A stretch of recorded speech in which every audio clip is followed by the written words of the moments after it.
যখন কোনো বান্দা সূরা ফাতিহার একটা করে আয়াত বলে আলহামদুলিল্লাহি রাব্বিল আলামিন, সঙ্গে সঙ্গে আল্লাহ জবাব দিয়ে বলেন হামিদানি আবদি, বান্দা তুই আমার প্রশংসা করলি।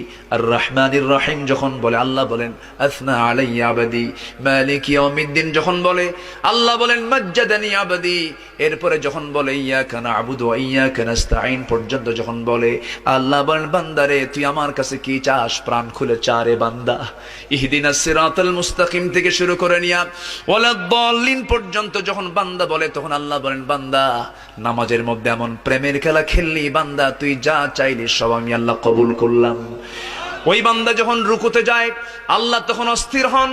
ওই বান্দা যখন সিজদায় যাওয়ার জন্য প্রস্তুতি নাই, সমস্ত ফেরেশতাকে ডাক দিয়ে বলেন ও ফেরেশতারা, এই বান্দাগুলো আমাকে দেখলো না, রাসূলকে দেখলো না, কোরআনকে দেখে হাদিসকে বিশ্বাস করে আমাকে খুশি করার জন্য তার সবচেয়ে সম্মানজনক জায়গা সিজদা আমাকে দেওয়ার জন্য, আমার তার মস্তক আমাকে দেওয়ার জন্য কিভাবে সঁপিয়ে দিচ্ছে।